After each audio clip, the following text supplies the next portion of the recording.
नमस्कार, ये आकाशवाणी चंडीगढ़ है। अब आप प्रतिका से प्रादेशिक समाचार सुनिए। हरियाणा के मुख्यमंत्री नायब सिंह की अध्यक्षता में आयोजित सोनीपत महानगर विकास प्राधिकरण की पहली बैठक में कल मौजूदा वित्त वर्ष के लिए 363 करोड़ रुपए के बजट को मंजूरी दी गई। इस बजट से सोनीपत महानगर क्षेत्र में विभिन्न ढांचागत विकास परियोजनाओं को वित्त पोषित किया जाएगा। मुख्यमंत्री ने कहा कि सोनीपत महानगर विकास प्राधिकरण अधिनियम को राज्य सरकार द्वारा गत वर्ष 3 अक्टूबर को अधिसूचित किया गया था। अधिनियम का उद्देश्य सोनीपत महानगर क्षेत्र के निरंतर और संतुलित विकास के लिए एक दृष्टिकोण को बढ़ावा देना है। उन्होंने आश्वासन दिया कि विकास कार्यों के लिए धन की कोई कमी नहीं आने दी जाएगी और शहरी पर्यावरण के सतत प्रबंधन का समर्थन करने और सामाजिक, आर्थिक व औद्योगिक विकास को बढ़ावा देने के लिए प्राधिकरण को अतिरिक्त संसाधन आवंटित किए जाएंगे। हरियाणा में गुरुग्राम महानगर विकास प्राधिकरण क्षेत्र में संचालन के लिए सकल लागत अनुबंध मॉडल के तहत 69 करोड़ 66 लाख रुपए की लागत से 200 इलेक्ट्रिक बसें खरीदी जाएंगी। इस पहल का उद्देश्य गुरुग्राम के निवासियों को सुरक्षित, विश्वसनीय, स्वच्छ और किफायती सिटी बस सेवाएं प्रदान करना है।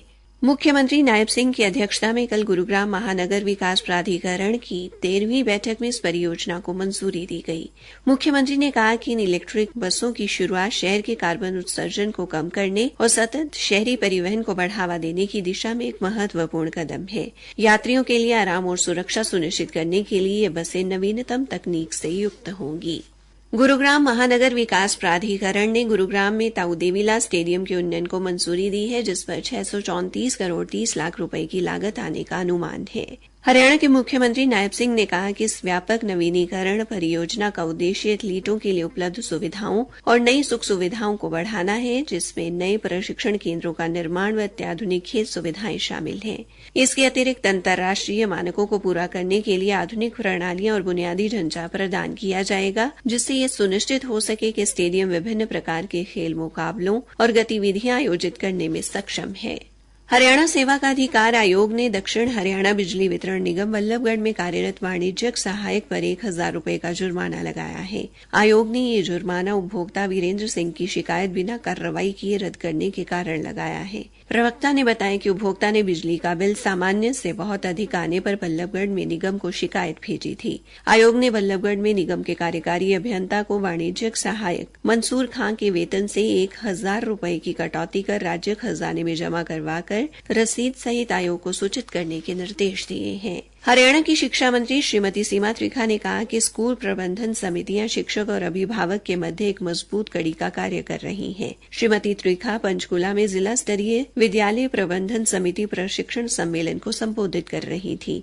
उन्होंने कहा कि शिक्षा विभाग द्वारा आज से 11 दिनों तक राज्य भर के सभी जिलों में जिला स्तरीय विद्यालय प्रबंधन समितियों द्वारा सम्मेलन का आयोजन किया जाएगा। इन कार्यक्रमों में शिक्षक और अभिभावक वर्ग के बीच की दूरी कम करने के साथ साथ बच्चों के उज्जवल भविष्य के लिए चिंतन मनन होगा। उन्होंने कहा कि समितियों का उद्देश्य स्कूलों में अधिक से अधिक विद्यार्थियों का दाखिला और शिक्षा में गुणवत्ता लाना है।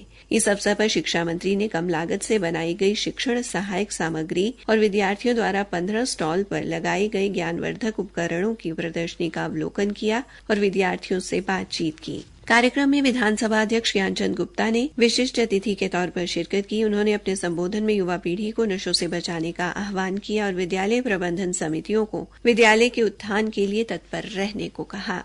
पिंजौर के यादविंद्रा गार्डन में कल से 3 दिवसीय मैंगो मेले का आयोजन किया जाएगा। हरियाणा पर्यटन निगम व बागवानी विभाग के संयुक्त तत्वावधान में आयोजित इस मैंगो मेले का उद्घाटन मुख्यमंत्री नायब सिंह करेंगे। पर्यटन विभाग के प्रबंधकीय निदेशक वीरेंद्र चौधरी ने बताया कि मेले के 31वें संस्करण में विभिन्न प्रतियोगिताओं और संध्या के सांस्कृतिक कार्यक्रमों सहित विभिन्न गतिविधियां होंगी। इसी के साथ ये समाचार बुलेटिन समाप्त हुआ।